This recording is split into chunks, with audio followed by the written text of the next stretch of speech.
כמה עשרות בני אדם וחזון נפגשו ביום רביעי שעבר במתחם גליליון בעמק החולה. במקום שהיה עד שפרצה המלחמה מרכז תיירות, נפתח האב שיאכלס עשרות חברות הייטק. זה תחילתו של תהליך ה-Build Back Better של הגליל. 5 קילומטר מהגבול להקים מרכז יזמות, כי בסוף זה יהיה הניצחון הכי גדול שלנו על חיזבאללה. להחזיר לחדש את הסטארט-אפים לכאן. כמו שאמר טרומפלדור, תלם אחרון, גבול אחרון, אז סטארט-אפ אחרון, גבול אחרון. יהיה לי פה משרד באזור הזה, קרוב ללאונג', וזה הולך להיות מין קשת כזאת, כמה קשתות של משרדים קטנים. עד שפרצה המלחמה, הוא העסיק 12 עובדים בחברה קטנה בגליל. המלחמה חיסלה את העסק. מאות ימי מילואים ותחושת שליחות הביאו אותו להבנה שזו העת לבנות את החברה מחדש ואף להגדיל אותה. פשוט ביום אחד נמחק לו, וצריך לבנות את זה מחדש. אז למה פה? אולי זה לא חכם לעשות את זה באזור שכל רגע יכולה לפרוץ בו מלחמה? תשמע, קודם כל זה הבית. הדבר שהגליל צריך, אגב, אחרי המלחמה, זה חברות כמו שלנו, סטארט-אפים שיגיעו פה מההתחלה. יעסיקו פה את העובדים, יביאו עוד אנשים, אנשי תוכנה ואנשי דיגיטל ואנשים טכנולוגיים לכאן, כדי לגבש את הגליל.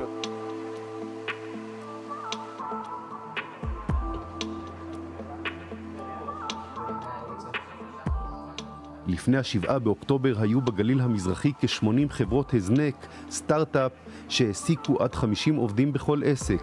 מחצית מהחברות התפנו מהאזור במהלך המלחמה. חלקן מצאו בית בפארק הייטק חדש שנחנך לאחרונה בעמק הירדן. אנחנו היינו העורף הצפוני לצפון. כל החברות, היזמים, הסטודנטים שירדו, קיבלנו אותם בזרועות פתוחות בחינם. חלקם נשארו, אפשרנו להם בעצם לא לנטוש את הצפון, לעצור את בריחת המוחות. היה מאוד מאוד קשה לעצור את החברות שברחו, כי קיבלו הרבה מאוד הטבות והצעות ותשתיות במרכז. על אחת כמה וכמה ביום שאחרי המלחמה, קשה גם להחזיר אותם וגם להביא חדשים, וזה מה שאנחנו מנסים לעשות פה. הזמני הפך לקבוע. לא מעט חברות שהתמקמו מחוץ לאזור התבססו מחדש וגייסו עובדים חדשים באזור שאליו התפנו. נכון לחודש שעבר, מתוך 38 הסטארט-אפים שהתפנו, חזרו 7. זה עשה איזושהי עצירה למומנטום מאוד גדול שנבנה כאן במשך עשור.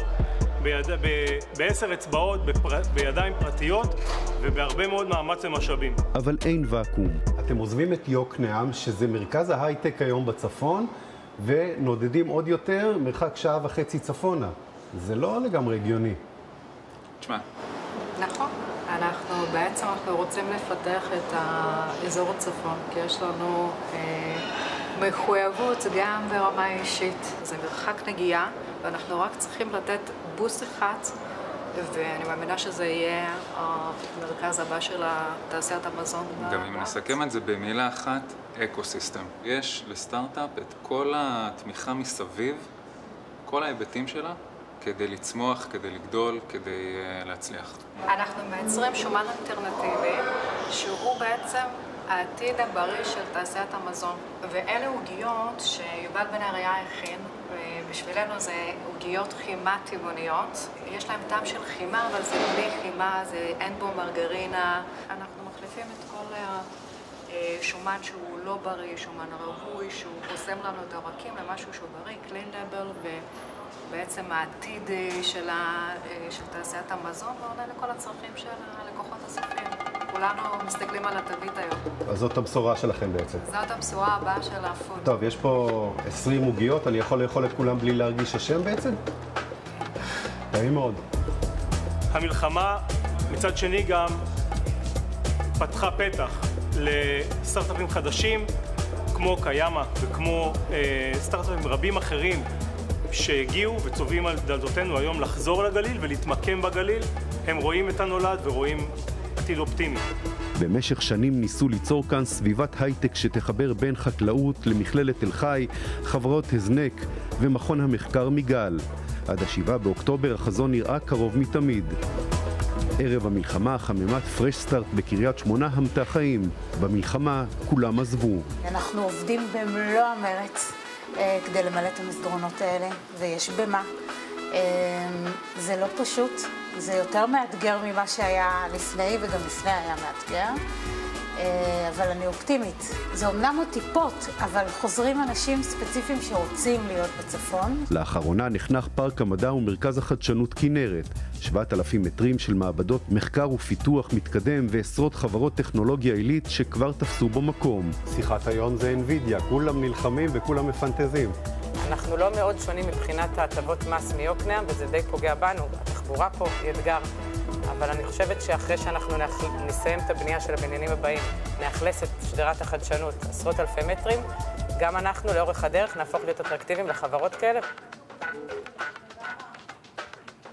לבד אי אפשר, צריך בשביל למשוך את האנשים החזקים, צריך לתת תמריצים. אנחנו עושים צעדים כדי לנסות שהם כן יחזרו ויגדלו את החברות שלהם פה. אנחנו צריכים את העזרה של המדינה, אנחנו צריכים תמריצים. איפה המדינה? יש הרבה דיבורים, הדברים שיחזקו זה מעשים, לא רק דיבורים.